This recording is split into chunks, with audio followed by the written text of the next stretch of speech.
ಎಲ್ಲರಿಗೂ ನಮಸ್ಕಾರ. ಮೊದಲಿಗೆ ಬ್ರಹ್ಮರ್ಷಿ ಪಿತಾಮಹ ಡಾಕ್ಟರ್ ಸುಭಾಷ್ ಪತ್ರಿಜಿಯವರಿಗೆ ಅನಂತ ಕೋಟಿ ವಂದನೆಗಳು.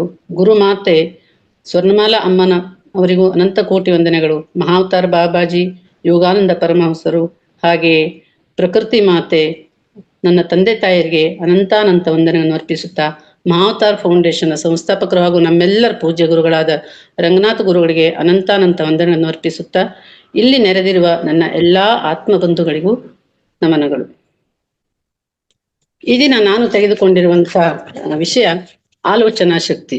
ಇದು ಸುಭಾಷ್ ಪತ್ರಿಜಿ ಸರ್ ಬರೆದಿರೋದಂತಹ ಒಂದು ಪುಸ್ತಕ. ನೋಡ್ಲಿಕ್ಕೆ ಚಿಕ್ಕ ಪುಸ್ತಕ, ಆಗ ಅದ್ಭುತವಾದ ವಿಷಯಗಳಿವೆ.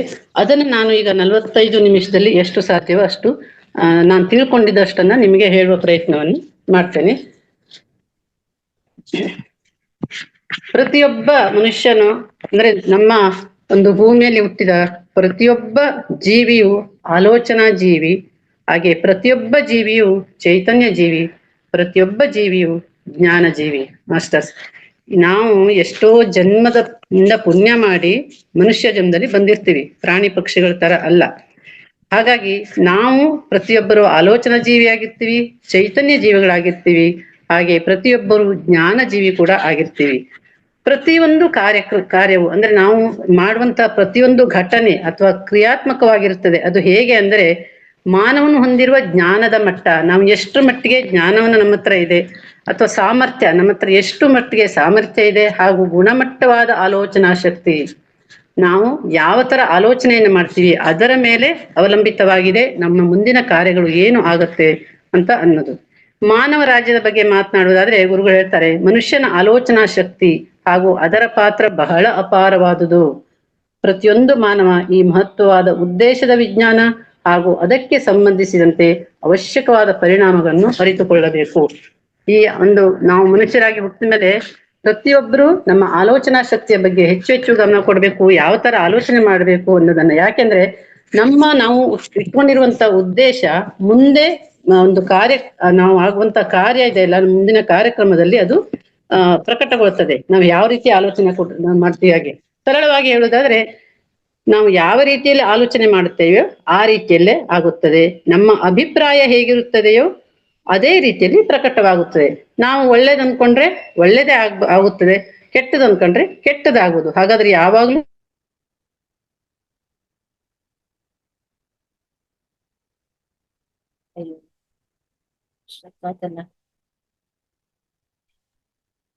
ಮ್ಯಾಮ್ ಸುತೇಜ ಮ್ಯಾಮ್ ವಾಯ್ಸ್ ಬ್ರೇಕ್ ಆಗ್ತಿದೆ. ಅಂತ ಒಂದು, ಯಾಕಂದ್ರೆ ನಮ್ಮ ಜೀವನದ ನಿರ್ದಿಷ್ಟ ಅಸ್ತಿತ್ವವನ್ನು ನಾವೇ ಸೃಷ್ಟಿಸಿಕೊಳ್ಳುತ್ತೇವೆ. ಹೇಗೆ? ನಮ್ಮದೇ ಆದ ನಿರ್ದಿಷ್ಟವಾದ ಉದ್ದೇಶಗಳಿಂದ ಹಾಗೂ ನಮ್ಮದೇ ಆದ ನಿರ್ದಿಷ್ಟವಾದ ಯೋಚನಾ ಶಕ್ತಿಯ ಮಾದರಿಗಳಿಂದ ನಮ್ಮ ಜೀವನದ ನಿರ್ದಿಷ್ಟ ಅಸ್ತಿತ್ವವನ್ನು ನಾವೇ ರೂಪಿಸಿಕೊಳ್ಳುತ್ತೇವೆ. ಅಂದ್ರೆ ಇಲ್ಲಿ ಹೇಳೋದೇನೆಂದ್ರೆ, ನಮಗೆ ನಾವೇ ಸೃಷ್ಟಿಕರ್ತರು. ಎಲ್ಲರೂ ಹೇಳ್ತಾರೆ ನಮಗೆ ನಾವೇ ಸೃಷ್ಟಿಕರ್ತರು, ಯಾರು ನಮ್ಮನ್ನ ಸೃಷ್ಟಿ ಮಾಡಿಲ್ಲ. ಯಾಕೆ ಅಂತಂದ್ರೆ ನಾವು ಏನು ಅಂದುಕೊಂಡು ಬಂದಿರ್ತೀವಿ, ನಾವು ಹೀಗೆ ಆಗ್ಬೇಕು, ಹಾಗೆ ಆಗ್ಬೇಕು, ನಮ್ಗೆ ಇಂಥವ್ರೇ ಕುಟುಂಬ ಆಗ್ಬೇಕು, ಇಂಥ ತಂದೆ ತಾಯಿಗಳಾಗ್ಬೇಕು, ಇಂಥ ನಾವು ಸಂಸಾರದಲ್ಲಿ ಇರ್ಬೇಕು, ಇಂಥ ಕುಟುಂಬ ಆಗ್ಬೇಕು ಅಂದ್ರೆ ನಾವೇ ಕೇಳ್ಕೊಂಡಿರ್ತೀವಿ. ಹಾಗಾಗಿ ಅದೇ ನಮಗೆ ಪ್ರಕಟ ಆಗುತ್ತೆ. ಅದೇ ನಾವು ಏನ್ ಆಲೋಚನೆ ಮಾಡ್ಕೊಂಡು ಬಂದಿರ್ತೀವಿ, ಏನು ಇಚ್ಛೆ ಪಟ್ಕೊಂಡು ಬಂದಿರ್ತೀವಿ, ಅದೇ ಆಗಿರ್ತೀವಿ. ಹಾಗಾಗಿ ನಮಗೆ ಯಾರೂ ಸೃಷ್ಟಿಕರ್ತರಲ್ಲ, ನಮಗೆ ನಾವೇ ಸೃಷ್ಟಿಕರ್ತರು. ಈಗ ನಮ್ಮ ಆಲೋಚನೆ ಶಕ್ತಿ ಬಗ್ಗೆ ಹೇಳೋದಾದ್ರೆ, ಒಬ್ಬ ಮನುಷ್ಯ ಸಂಗೀತ ನುಡಿಸುವುದನ್ನು ಕೇಳಿಸಿಕೊಂಡ್ರೆ ನಮ್ಮಲ್ಲೂ ಸಂಗೀತ ಕೇಳಬೇಕು ಅನ್ನುವಂತ ಆಸೆ ಹುಟ್ಟುತ್ತದೆ. ನಾವು ಎಲ್ಲೋ ಒಂದ್ ಕಡೆ ಹೋಗಿರ್ತೀವಿ, ಸಂಗೀತ ಕಚೇರಿಗೆ ಕೇಳಲಿಕ್ಕೆ ಹೋಗಿರ್ತೀವಿ. ಅಲ್ಲಿ ತುಂಬಾ ಚೆನ್ನಾಗಿ ಸಂಗೀತ ನುಡಿಸ್ತಾ ಇರ್ತಾರೆ, ಹೇಳ್ತಾ ಇರ್ತಾರೆ. ಅವ್ ಕೇಳಿ ನಮ್ಗೆ ಏನ್ ಅನ್ಸುತ್ತೆ, ಅಬ್ಬಾ ಎಷ್ಟು ಚೆನ್ನಾಗಿ ಇವರು ಹಾಡ್ತಾರಲ್ಲ, ನಮ್ಗೆ ಯಾಕೆ ಹಾಡ್ಲಿಕ್ಕೆ ಬರಲ್ಲ? ಅಥವಾ ಯಾರೋ ಒಬ್ರು ರಂಗೋಲಿ ಚೆನ್ನಾಗಿ ಬಿಡಿಸ್ತಾರೆ, ನಮ್ಗೆ ಯಾಕೆ ಇದು ಬರಲ್ಲ? ಎಷ್ಟು ಚೆನ್ನಾಗಿ ರಂಗೋಲಿ ಹಾಕಿದಾರಲ್ಲ, ಎಷ್ಟು ಚೆನ್ನಾಗಿ ಡ್ಯಾನ್ಸ್ ಮಾಡ್ತಾರಲ್ಲ, ನಾವು ಹೀಗೆ ಆಗ್ಬೇಕು ಅನ್ನುವಂತ ಒಂದು ಉತ್ಕಟವಾದ ಹಂಬಲ ನಮ್ಮಲ್ಲಿ ಆಸೆ ಆಗ್ತದೆ. ಆ ಆಸೆಯನ್ನ ನಮ್ಮ ಆಲೋಚನಾ ಶಕ್ತಿ ಹಿಡಿದಿಟ್ಕೊಳುತ್ತೆ, ಕಂಟ್ರೋಲ್ ಮಾಡ್ಕೊಂಡು ಇಟ್ಕೊಂಡಿರುತ್ತೆ. ಹಾಗಾಗಿ ನಮ್ಮ ಆಲೋಚನೆ ಪ್ರಬಲವಾಗಿ ನಮ್ಮ ಒಂದು ಆಲೋಚನೆಯಲ್ಲಿ ಇರುವಂತ ಆಸೆ ಏನಾಗ್ತದೆ, ಪ್ರಬಲವಾಗ್ತದೆ. ನಾವು ಸಂಗೀತ ಕಲಿಬೇಕು ಅಂತ. ಈಗ ನೋಡಿ, ಎಲ್ಲರೂ ನಾವು ಒಂದು ಒಳ್ಳೆ ಹಾಡು ಕೇಳಿದ್ರೆ ಅಥವಾ ಯಾವುದೋ ಒಂದು ಒಳ್ಳೆ ದೃಶ್ಯವನ್ನ ನೋಡಿದ್ರೆ ಪದೇ ಇಡೀ ದಿನ ಮನಸ್ಸಿನಲ್ಲಿ ಅದೇ ಗುಣಗ್ತಾ ಇರುತ್ತೆ, ಅದೇ ದೃಶ್ಯ ಕಣ್ಣಿಗೆ ಕಾಣ್ತಾ ಇರುತ್ತೆ, ಅದೇ ಮನಸ್ಸಿನಲ್ಲಿ. ಅವಾಗ ನಾವ್ ಏನ್ ಮಾಡ್ತೀವಿ ಅಂತಂದ್ರೆ, ಹೌದು ನಾ ಸಂಗೀತ ಕಲಿಬೇಕು ಅಂತಿದ್ನಲ್ಲ, ಇದೊಂದು ಉದಾಹರಣೆ ಅಷ್ಟೇ. ಸಂಗೀತ ಕಲಿಬೇಕು ಅಲ್ಲ, ಇದಕ್ಕೆ ಏನ್ ಮಾಡ್ಬೇಕು ಅಂತ ನಾವೇನ್ ಮಾಡ್ತೀವಿ, ಸಂಗೀತಗಾರನ್ನ ಹುಡ್ಕೊಂಡು ಹೋಗ್ತೀವಿ, ಸಂಗೀತ ಶಿಕ್ಷಕರನ್ನ ಹುಡ್ಕೊಂಡು ಹೋಗ್ತೀವಿ. ಅವ್ರನ್ನ ಹುಡ್ಕೊಂಡೋಗಿ ಅಲ್ಲಿ ಕ್ಲಾಸ್ ತಗೋತೀವಿ, ಅಭ್ಯಾಸ ಮಾಡ್ತೀವಿ, ಹಾಗೆ ಅದನ್ನ ಕಲಿತೀವಿ, ಮತ್ತೆ ಮುಂದೆ ಒಂದಿನ ಸಂಗೀತಗಾರ ಕೂಡ ಆಗ್ಬಹುದು. ಅಂದ್ರೆ ಇದು ಅದ್ಭುತವಾದ ಉತ್ತಮ ಆಲೋಚನಾ ಶಕ್ತಿ ಇದ್ರೆ ಈ ತರ ನಾವು ಆಗ್ಬಹುದು ಅನ್ನೋದನ್ನ ತಿಳಿಸ್ತಾರೆ ಗುರುಗಳು. ಹಾಗೆ ಪ್ರಾರಂಭದಲ್ಲಿ ಎಲ್ಲವೂ ಮನಸ್ಸಿನಲ್ಲಿಯೇ ಹುಟ್ಟುತ್ತದೆ ಹಾಗೂ ನಿಧಾನವಾಗಿ ಹೊರಗೆ ಪ್ರಕಟಗೊಳ್ಳುತ್ತದೆ. ಎಲ್ಲವೂ ನಮ್ಮ ಮನಸ್ಸಿನಲ್ಲೇ ಹುಟ್ಟೋದು. ಯಾವುದು ನಾವು ಯಾರು ನಮಗೆ ಹೀಗ್ ಮಾಡು ಅಂತ ಹೇಳಿದ್ರೆ ನಮ್ಮ ಮನಸ್ಸಿನಲ್ಲಿ ನಾವು ಹೀಗಾಗ್ಬೇಕು, ಹೀಗ್ ಮಾಡ್ಬಾರ್ದು ಅನ್ನೋದು ಆಲೋಚನೆ ನಮ್ಮಲ್ಲಿ ಹುಟ್ಟುತ್ತೆ. ಒಳ್ಳೇದಿರ್ಬೋದು, ಕೆಟ್ಟದಿರ್ಬೋದು. ನಮ್ಮ ಮನಸ್ಸಿನಲ್ಲಿ ಪ್ರಾರಂಭದಲ್ಲಿ ಏನು ಆಸೆ ಅಥವಾ ಉದ್ದೇಶ ಉದ್ಭವಿಸುತ್ತದೆಯೋ ಅದರ ಫಲಿತಾಂಶವಾಗಿ ಅದು ಹೊರಗೆ ಪ್ರಕಟವಾಗುತ್ತದೆ. ಮೊದಲು ನಮಗೆ ಗೊತ್ತಿರೋದಿಲ್ಲ ಹಿಂಗಾಗತ್ತೆ ಅಂತ, ನಾವೇನೋ ಅಂತೀವಿ, ಆದ್ರೆ ನಿಜವಾಗ್ಲೂ ಅದು ಸಬ್ ಕಾನ್ಶಿಯಸ್ ಮೈಂಡ್ ಹೋಗಿ ನಾವೇನ್ ಅನ್ಕೊಂಡಿರ್ತೀವೋ ಅದೇ ಆಗೋದ್ರಲ್ಲಿ ಖಂಡಿತವಾಗ್ಲೂ ಇದು ಹಾಗೆ ಆಗುತ್ತದೆ. ಹಾಗೆ ಈಗ ಒಂದೇ ಒಂದು ಉದಾಹರಣೆ ಹೇಳೋದಾದ್ರೆ, ಗೌತಮ ಬುದ್ಧನ ತಗೊಳ್ರಿ.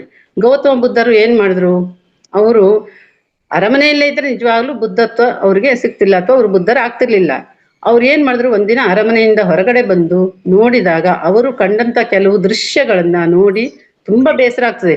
ಯಾಕೆ ಈ ತರ ನಮ್ಮ ರಾಜ್ಯದಲ್ಲಿ, ಯಾಕೆ ಈ ತರ ಈ ಒಂದು ಸಂಕಟದಲ್ಲಿದ್ದಾರೆ, ಯಾಕೆ ಇವರೆಲ್ಲ ದುಃಖ ಹಾಗೂ ಶೋಕದಲ್ಲಿದ್ದಾರೆ, ಇದಕ್ಕೆ ಕಾರಣ ಏನು ಅಂತ ಹುಡುಕೋ ಅವ್ರಿಗೆ ಹಂಬಲ ಇತ್ತು. ಅದನ್ನ ಹುಡುಕೋ ಅಂತ ಹೋದ್ರು, ತುಂಬಾ ಹುಡುಕಿದ್ರು, ಅದರ ಬಗ್ಗೆ ಅವಲೋಕನ ಮಾಡಿದ್ರು, ತುಂಬಾ ವಿದ್ವಾಂಸರುಗಳ ಜೊತೆ ಚರ್ಚೆ ಮಾಡಿದ್ರು, ಪುಸ್ತಕಗಳನ್ನ ಓದಿದ್ರು.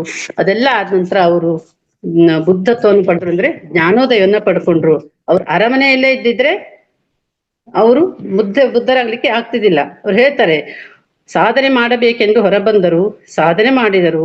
ಅರಮನೆಯಲ್ಲಿ ಇರುವವರೆಗೂ ತಾನು ಏನು ಮಾಡಬೇಕೆಂಬ ಯೋಚನೆ ಅವರಿಗೆ ಇರಲಿಲ್ಲ. ಯಾವಾಗ ಅರಮನೆಯಿಂದ ಹೊರಬಂದ ಮೇಲೆ ಹೊಸದಾದ ಯೋಚನೆಯ ಮಾದರಿ ಹೊರಹೊಮ್ಮಿತು. ಯೋಚನೆ ಮಾಡಲಾರಂಭಿಸಿದರು, ಆಲೋಚಿಸಿದರು, ಮೊಂಡು ಹಿಡಿದ ಹಾಗೂ ದೃಢ ಮನಸ್ಸು ಮಾಡಿಕೊಂಡರು. ಹಾಗೆ ಬುದ್ಧರಾದರು. ಅಂದ್ರೆ ಅವರಿಗೆ ಜ್ಞಾನೋದಯ ಆಯ್ತು, ಬುದ್ಧರಾದರು. ಮಧ್ಯದಲ್ಲೇ ತಡವರಿಸಿದ್ದರೆ ಅವರು ಎಂದಿಗೂ ಬುದ್ಧನಾಗಲು ಸಾಧ್ಯವಾಗುತ್ತಿರಲಿಲ್ಲ. ಹಾಗಾಗಿ ಇವರೆಲ್ಲ ಒಂದು ಅತ್ಯದ್ಭುತವಾದ ಒಂದು ವ್ಯಕ್ತಿಗಳು.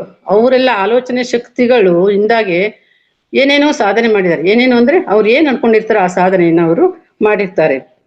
ಹಾಗೆ ಸರ್ ಗುರುಜ ಹೇಳ್ತಾರೆ, ನಮ್ಮ ಮನಸ್ಸಿನಲ್ಲಿ ನಾವು ತೀರ್ಮಾನವನ್ನೇ ಮಾಡದಿದ್ದರೆ, ನಾವು ನಮ್ಮ ಮನಸ್ಸಿನಲ್ಲಿ ನಿರ್ಧಾರವನ್ನೇ ಮಾಡದಿದ್ದರೆ ಏನನ್ನೂ ಪ್ರಕಟ ಮಾಡಲು ಸಾಧ್ಯವಾಗುವುದಿಲ್ಲ.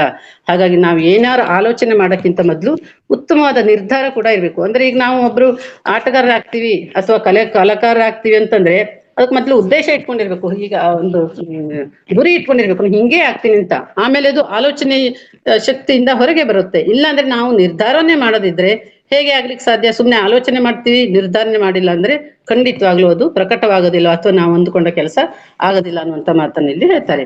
ಯಾವುದೇ ರೀತಿಯ ನಿರ್ಧಾರ ರಹಿತ ಯೋಚನೆಯನ್ನು ಮಾಡಬಾರದು, ಹಾಗೆ ವಂಚನೆಯಿಂದ ಕೂಡಿದ ಯೋಚನೆಗಳನ್ನು ಮಾಡಬಾರದು. ನಿರ್ಧಾರ ರಹಿತ ಯೋಚನೆಗಳನ್ನೇ ಮಾಡಬಾರದು. ಯಾರು ನಿರ್ಧಾರವೇ ಇಲ್ಲ ಅಂದ್ರೆ, ಗುರಿಯೇ ಇಲ್ಲ ಅಂದ್ರೆ ಯೋಚನೆಗಳನ್ನ ಯಾಕೆ ಮಾಡ್ತೀರಿ, ಏನು ಪ್ರಯೋಜನ? ಹಾಗೆ ವಂಚನೆಯಿಂದ ಕೂಡಿದ, ನಾವು ನಿರ್ವಂಚನೆಯಿಂದ ಇರಬೇಕು. ಯೋಚನೆಗಳು ಅಂತಂದ್ರೆ ಏನು ಕೆಟ್ಟದ ಆಲೋಚನೆ ಅಥವಾ ಯಾರಿಗೋ ಕೆಡುಕು ಮಾಡ್ಬೇಕು ಅನ್ನುವಂತ ಆಲೋಚನೆ ಇರಬಾರದು. ಹಾಗೆ ಒಂದು ಹೆಜ್ಜೆ ಮುಂದೆ ಹಾಗೂ 2 ಹೆಜ್ಜೆ ಹಿಂದೆ ಇಡಬಾರದು.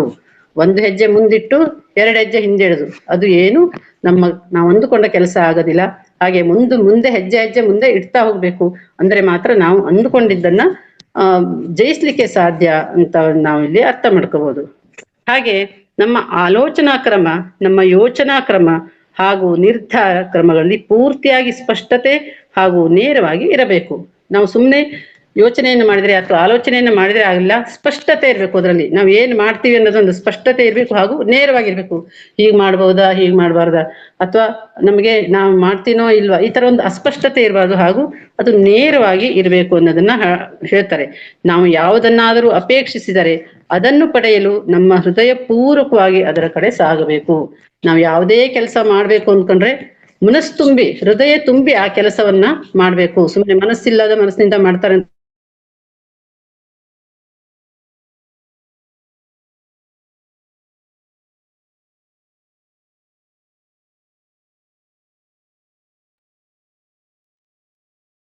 ತೇಜ ಮ್ಯಾಮ್ ವಾಯ್ಸ್ ಸ್ಟ್ರಕ್ ಆಗ್ತಿದೆ.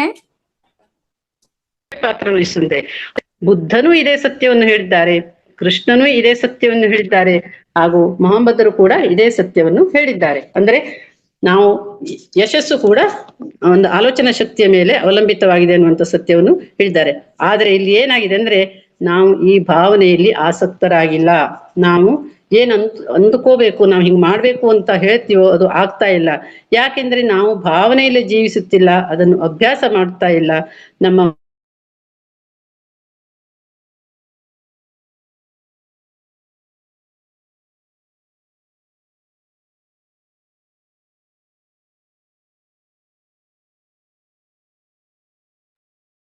ಮೇಡಮ್ ವಾಯ್ಸ್ ಸ್ಟ್ರಕ್ ಆಗ್ತಿದೆ. ಸುತೇಜ ಮ್ಯಾಮ್ ಸಿಗ್ನಲ್ ಸಿಗ್ತಾ ಇಲ್ಲ ಅವ್ರಿಗೆ. ಒದ್ದಾಡ್ತಾ ಇರ್ತೀವಿ. ಹಾಗಾಗಿ ಸಾದ ಮಾರ್ಗವನ್ನು ತೋರಲು ಸತ್ಯವಾದ ಜೀವನವನ್ನು ನಾವು ಪಡೆಯಬಹುದು. ಸರಿಯಾದ ಒಂದು ಜೀವನಕ್ಕೆ ಸರಿಯಾದ ಆಕಾರ ಕೊಟ್ರೆ, ಅಥವಾ ನಾವು ಹೀಗಾಗ್ಬೇಕು. ಕೇಳ್ತಾ ಇಲ್ವಾ ಮೇಡಮ್? ವಾಯ್ಸ್ ಸ್ಟ್ರಕ್ ಆಗ್ತಿದೆ ಮೇಡಮ್. ಕೇಳ್ತಾ ಇಲ್ವಾ? ಅದು ಒಂದೊಂದ್ಸರಿ ಕೇಳುತ್ತೆ, ಒಂದ್ಸರಿ ಕೇಳಲ್ಲ. ಇವಾಗ ಕೇಳಿಸ್ತಿದೆ, ಆವಾಗ್ಲೇ ಬ್ರೇಕ್ ಇತ್ತು. ಕಂಟಿನ್ಯೂ ಮಾಡಿ ಮ್ಯಾಮ್ ನೀವು, ನೋಡೋಣ. ಬಾಳ ಹೊತ್ತಂಗಾಯ್ತಾ ಅಂತ? ಇಲ್ಲ ಒಂದ್ 2 ಸತಿ ಆಯ್ತು ಆ ತರ ನೆಟ್ವರ್ಕ್ ಇಶ್ಯೂ ಆಗುತ್ತೆ.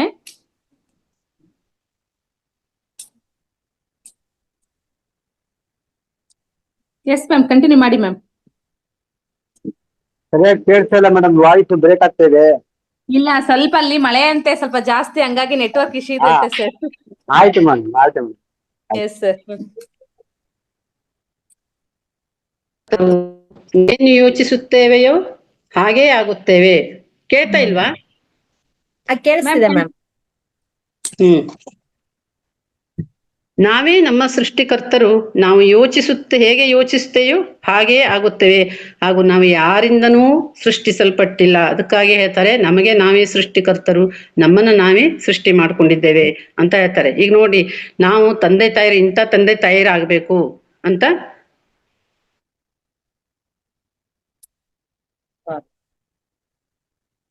ಇಲ್ಲ, ಕೇಳ್ತಾ ಇಲ್ಲ ಮೇಡಮ್,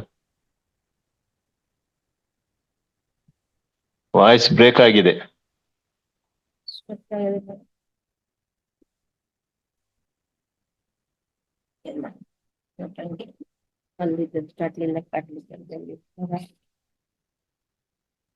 ತೊಂದರೆ ಏನು ಅಂತ ನಾವೇನು ಯೋಚನೆ ಮಾಡ್ತೀವಿ ಅದೇ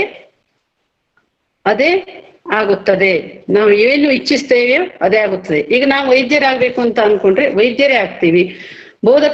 ಆಗ್ಬೇಕಂದ್ರೆ ಬೋಧಕರಾಗ್ತೀವಿ. ಸಂಗೀತಗಾರರಾಗ್ಬೇಕು ಅಂತ ಇಚ್ಛೆ ಪಟ್ರೆ ಸಂಗೀತಗಾರರಾಗ್ತೀವಿ. ಈ ತರ ಏನು ಯೋಚನೆ ಮಾಡ್ತೀವೋ ಹಾಗೆ ಆಗುತ್ತೇವೆ.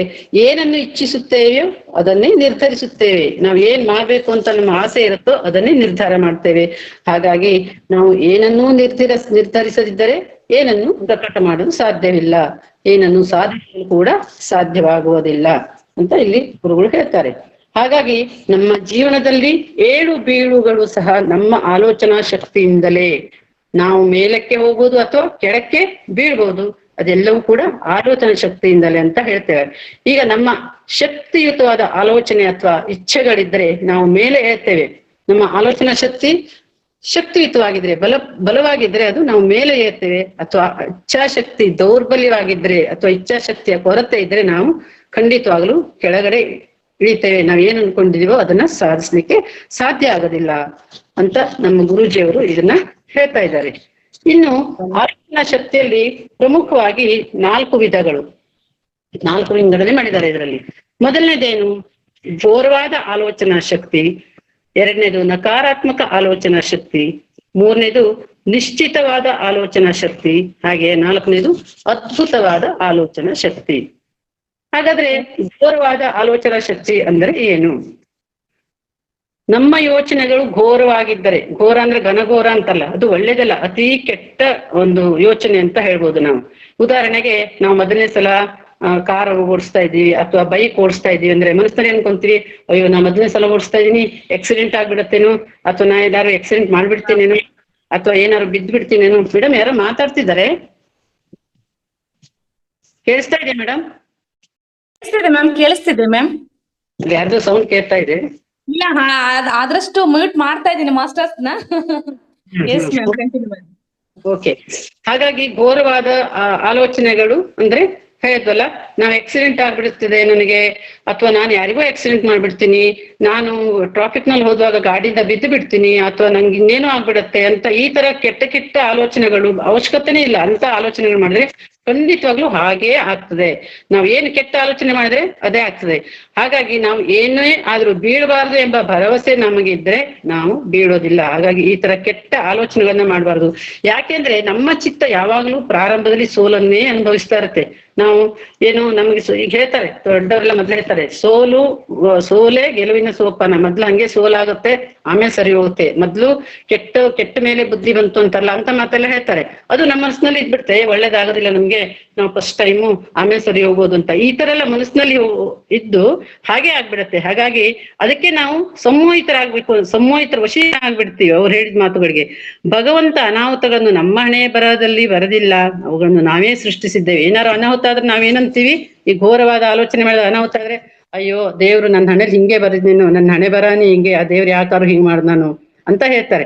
ಹಾಗಾಗಿ ಅದು ಯಾವುದು ದೇವ್ರು ಬರೆದಿದ್ದಲ್ಲ ನಮ್ಮ ಹಣೆಯಲ್ಲಿ, ನಾವೇ ಸೃಷ್ಟಿಕೊಂಡದ್ದು. ಯಾಕಂದ್ರೆ ನಾವು ಘನಘೋರವಾದ ವಿಚಾರಗಳನ್ನ ಆಲೋಚನೆಗಳನ್ನ ಮಾಡೋದ್ರಿಂದ ಈ ತರ ಆಗತ್ತೆ. ಹಾಗಾಗಿ ಏನ್ ಮಾಡ್ಬೇಕು ಅಂತಂದ್ರೆ, ನಮ್ಮ ಮನಸ್ಸಿಗೆ ನಾವೇ ತರಬೇತಿ ಕೊಟ್ಕೋಬೇಕು. ಇಲ್ಲ ಲೆಟ್ ಗೋ ಮಾಡ್ಬೇಕು. ಏನಾದ್ರು ಕೆಟ್ಟ ಆಲೋಚನೆ ಬಂತಂದ್ರೆ ಹೋಗು ನೀನು, ನಾವೀಗ ಮನಸ್ಸಿನಲ್ಲಿ ಏನಾದ್ರೆ ಬೇಡ ನಾವು ಏನೋ ಬೇಡವಾದ ವಸ್ತುಗಳು ನಮಗಿದ್ರೆ ಏನ್ ಬೇಡ ಅಂತೀವಲ್ಲ, ಅಥವಾ ಮೈ ಮೇಲೆ ಏನಾದ್ರು ಕಸ ಬಿದ್ರೆ ಕೊಡ್ಕೊಂತೀವಿ. ಅದೇ ತರ ಮನಸ್ಸಿನಲ್ಲಿ ಕೂಡ ಆ ಕೆಟ್ಟ ಆಲೋಚನೆ ಬಂದಾಗ ನಾವ್ ಹೆಂಗೆ ಕಸ ಗುಡಿಸಿ ನೀರು ತೊಳಿತೀವಿ, ಅದೇ ತರ ಮನಸ್ಸಿನಲ್ಲಿ ಕೆಟ್ಟ ಆಲೋಚನೆ ಬಂದ ಅದನ್ನ ನೀವು ಡೋಂಟ್ ಕಮ್, ನೀವು ಹೋಗು ಅಂತ ನಾವು ಹೇಳ್ತಾ ಇರ್ಬೇಕು. ಆವಾಗ ನಮ್ಗೆ ಸಹಜವಾಗಿ ಅದು ಹೋಗತ್ತೆ. ನಾವು ಒಳ್ಳೆ ಆಲೋಚನೆಯನ್ನು ಕೂಡ ಮಾಡ್ಬೋದು. ಯಾಕಂದ್ರೆ ನಾವು ಹೇಳ್ತೀವಿ ಧ್ಯಾನ ಕೂತಾಗ ಏನಾರು ಆಲೋಚನೆಗಳು ಬಂದರೆ ಉಸಿರಾಟದ ಮೇಲೆ ಗಮನ ಕೊಡಿ ಅಂತ. ಅದೇ ತರ ಇಲ್ಲಿ ಕೂಡ ಯಾವುದೇ ಆಲೋಚನೆ ಬರ್ಲಿಕ್ಕೆ ನಾವು ಅವಕಾಶನೇ ಕೊಡಬಾರ್ದು. ನಮಗೆ ನಮ್ಮ ಸ್ನೇಹಿತರಿರ್ಬೋದು, ನಮ್ಮ ಕುಟುಂಬದವರಿರ್ಬೋದು, ನಮ್ಮ ಮನಸ್ಸಿಗೆ ನಾವು ಆ ತರ ಟ್ರೈನಿಂಗ್ ಅನ್ನ ಕೊಟ್ಕೋಬೇಕು. ಕೆಟ್ಟ ಆಲೋಚನೆಗಳು ಒಳಗ್ ಬರ್ಲಿಕ್ಕೆ ಬಿಡಬಾರ್ದು. ಇದು ಒಂದನೇದು. ಎರಡನೇದು ನಕಾರಾತ್ಮಕ ಆಲೋಚನಾ ಶಕ್ತಿ. ಇದು ಈ ಘೋರವಾದ ಆಲೋಚನಾ ಶಕ್ತಿಗಿಂತ ಒಂದು ಸ್ವಲ್ಪ ಉತ್ತಮ ಅಂತ ಹೇಳ್ಬೋದು. ಹೇಗೆ ಅಂದ್ರೆ ಇದು 50-50 ಅಂತಾರಲ್ಲ ಹಾಗೆ. ಇದು ಹೇಗೆ ಅಂದ್ರೆ, ಈಗ ವಿದ್ಯಾರ್ಥಿಗಳು, ನಾನು ಪರೀಕ್ಷೆ ಬರ್ದಿದ್ದೀನಿ, ಪಾಸ್ ಆಗ್ಬೋದು ಅಥವಾ ಫೇಲ್ ಆಗ್ಬೋದು. ಪಾಸ್ ಆದ್ರೂ ಪರವಾಗಿಲ್ಲ, ಫೇಲ್ ಆದ್ರೂ ಪರವಾಗಿಲ್ಲ, ಉತ್ತಮ ಫಸ್ಟ್ ಕ್ಲಾಸ್ ಆದ್ರೂ ಪರವಾಗಿಲ್ಲ, ಓಕೆ ಫೇಲ್ ಆದ್ರೂ ಪರವಾಗಿಲ್ಲ, ಹೆಂಗೋ ನಾ ಬರ್ದಿದ್ದೀನಿ ಅಂತ. ಅಥವಾ ನಾನೇನೋ ಒಂದು ಗುರಿ ಇಟ್ಕೊಂಡಿದ್ದೆ, ಬಹುಶಃ ತಲುಪಲ್ಲ, ನಾ ಗುರಿ ಇಟ್ಕೊಂಡಿದ್ದು ಆಗೋದಿಲ್ಲ, ಆದ್ರೂ ಆಗ್ಬೋದು. ಈ ತರ ಹೇಳ್ತಾರಲ್ಲ, 50-50 ಆಗ್ಬೋದು ಅಥವಾ ಬಿಡ್ಬೋದು. ಪರೀಕ್ಷೆ ಬರೆದಿದ್ದೇನೆ, ಫೇಲ್ ಆಗ್ಬೋದು, ಅಥವಾ ಯಾವ್ದೋ ಒಂದು ಅಂಗಡಿ ಇಟ್ಟಿದ್ದೇನೆ, ಅದು ಸಕ್ಸಸ್ ಆಗ್ಬೋದು, ಲಾಸ್ ಆಗ್ಬೋದು, ಇಲ್ಲ ಲಾಭ ಆಗ್ಬೋದು, ಏನಾಗುತ್ತೋ ಏನು. ನಾನು ಯಾವ್ದೋ ಒಂದು ಟ್ರೈನಿಂಗ್ ಹೋಗ್ತಾ ಇದ್ದೇನೆ, ಟ್ರೈನಿಂಗ್ ಮುಗಿಸ್ತೀನೋ ಇಲ್ವಾ, ಈ ತರವಾದ ಆಗ್ಬೋದು ಬಿಡ್ಬೋದು, ಈ ತರ ಒಂದು ನೆಗೆಟಿವ್ ಪಾಸಿಟಿವ್ ಎರಡು ಮಿಕ್ಸ್ಡ್ ಮಾಡ್ತೀವಲ್ಲ, ಅದು ಆಗ್ಬಹುದು ಅಥವಾ ಇಲ್ಲದೆ ಇರ್ಬೋದು. ನಾವು ಪದೇ ಆಗದೇ ಇಲ್ಲ ಅಂತ ಇದ್ರೆ, ಈಗ ಒಬ್ಬ ವ್ಯಕ್ತಿ ಒಂದು ಸ್ಟೂಡೆಂಟ್ ಪರೀಕ್ಷೆ ಬರೆದು, ನಾನು 40 ಬೀಳ್ಬಹುದು ಅನ್ಕೊಂಡ್ರೆ 40 ಬೀಳ್ಲಿಕ್ಕಿಲ್ಲ, 38 ಬೀಳ್ಬಹುದು, ನಾ ಫೇಲ್ ಆಗ್ಬಿಡ್ತೀನಿ ಅನ್ಕೊಂಡ್ರೆ, ನಿಜವಾಗ್ಲೂ ಆ ಪಾಸ್ ಆಗೋ ಸ್ಟೂಡೆಂಟ್ ಕೂಡ 2 ಮಾರ್ಕ್ಸ್ ಕಡಿಮೆ ಬಿದ್ದು ಫೇಲ್ ಆಗುವಂತ ಚಾನ್ಸಸ್ ಇರುತ್ತೆ. ಪಾಸ್ ಆಗಿ ಏನೋ ಪಾಸ್ ಆಗ್ತೀನಿ ಅಂತ ಒಂದು ಎವರೇಜ್ ಅವ್ರು ಅಂದ್ಕೊಂಡ್ರೆ 2 ಮಾರ್ಕ್ಸ್ ಅವನಿಗೆ ಜಾಸ್ತಿ ಬಿದ್ದು ಪಾಸ್ ಆಗಬಾರ್ದು. ಇದೆಲ್ಲ ಮಾಸ್ಟರ್ಸ್ ನಮ್ಮ ಆಲೋಚನಾ ಶಕ್ತಿ, ಆ ಸಬ್ ಕಾನ್ಶಿಯಸ್ ಮೈಂಡಿಗೆ ಹೋಗಿ ಆಗುವಂತ ವಿಚಾರಗಳು. ಇದು ಸುಲಭವಾದಲ್ಲಿ ಕೆಲವೊಂದು ನನ್ನ ಅನುಭವ ಆಗಿದೆ ಇದರಲ್ಲಿ. ಹಾಗಾಗಿ ಈ ಘೋರವಾದ ಯೋಚನೆಗಿಂತ ನಕಾರಾತ್ಮಕ ಆಲೋಚನೆ ಸ್ವಲ್ಪ ಉನ್ನತವಾದದ್ದು. ಯಾಕಂದ್ರೆ ಇದು ಅರ್ಧ ಭಾಗದಷ್ಟು ಸರಿ ಹೋಗುತ್ತೆ, ಪೂರ್ಣ ಕೆಟ್ಟದಾಗೋದಿಲ್ಲ ಅಥವಾ ಪೂರ್ಣ ಒಳ್ಳೇದಾಗೋದಿಲ್ಲ. ಹಾಗಾಗಿ ಅದಕ್ಕಿಂತ ಇದು ಸ್ವಲ್ಪ ಉತ್ತಮ ಆಗ್ಬಹುದು ಅಂತ ಹೇಳ್ತಾರೆ. ಹಾಗಾಗಿ ಯೋಚನಾ ಶಕ್ತಿ ಅನ್ನೋದು ತುಂಬಾ ಮಹತ್ವಪೂರ್ಣವಾದದ್ದು. ಈಗ ಈ ಘೋರ ಯೋಚನೆಗಳು ಅನಾಹುತಗಳನ್ನು ಉತ್ಪನ್ನ ಮಾಡುತ್ತವೆ, ಹಾಗೆ ಅನಾಹುತಗಳನ್ನ ಆಕರ್ಷಣೆ ಮಾಡುತ್ತೆ. ಘೋರವಾದ ಆಲೋಚನಾ ಶಕ್ತಿ ಅನಾಹುತವನ್ನೇ ಉತ್ಪನ್ನ ಮಾಡುತ್ತೆ, ಅನಾಹುತವನ್ನೇ ಆಕರ್ಷಣೆ ಮಾಡುತ್ತೆ. ಹಾಗೆ ನಕಾರಾತ್ಮಕ ಯೋಚನೆಗಳು ಸೋಲುಗಳನ್ನ ಆಕರ್ಷಿಸುತ್ತದೆ, ಹಾಗೆ ಸೋಲುಗಳನ್ನ ಆಕರ್ಷಿಸುತ್ತೆ, ಹಾಗೆ ಸೋಲುಗಳನ್ನೇ ಉತ್ಪನ್ನ ಮಾಡುತ್ತೆ. ಹಾಗಾಗಿ ಇಲ್ಲಿ ಘೋರವಾದ ಆಲೋಚನೆಗಿಂತ ನಕಾರಾತ್ಮಕ ಆಲೋಚನೆ ಸ್ವಲ್ಪ ಪರವಾಗಿಲ್ಲ ಅಂತ ಹೇಳ್ತಾರೆ. ಮೂರನೇದು ನಿಶ್ಚಿತವಾದ ಆಲೋಚನಾ ಶಕ್ತಿ. ಅಂದ್ರೆ ನಿಶ್ಚಿತವಾದ ಆಲೋಚನಾ ಶಕ್ತಿ ಅಂತ ಅದೆರಡಕ್ಕಿಂತ ಇದು ಒಳ್ಳೇದು. ಇಲ್ಲಿ ಏನ್ ಮಾಡ್ತಾರೆ ಅಂದ್ರೆ, ನಾನು ಆಗದೇ ಇಲ್ಲ ಅಂತ ಹೇಳೋದಿಲ್ಲ, ಅಥವಾ ಆಗ್ಬೋದು ಬಿಡ್ಬೋದು ಅಂತ ಹೇಳೋದಿಲ್ಲ. ಒಂದು ಎವರೇಜ್, ನಾನು ಪಾಸ್ ಆಗ್ತೀನಿ, ನಾನು ಫಸ್ಟ್ ಕ್ಲಾಸ್ನಲ್ಲಿ ಪಾಸ್ ಆಗ್ತೀನಿ, ಅಥವಾ ನಾನು ಓಡಿಸ್ತೀನಿ, ಅಥವಾ ನಾನು ಒಂದು ಅಂಗಡಿ ಇಟ್ಟು ಚೆನ್ನಾಗಿ ಮಾಡ್ತೀನಿ, ಈ ತರ ಒಂದು ಎವರೇಜ್ ಅಲ್ಲಿ ಇರ್ತಾರೆ.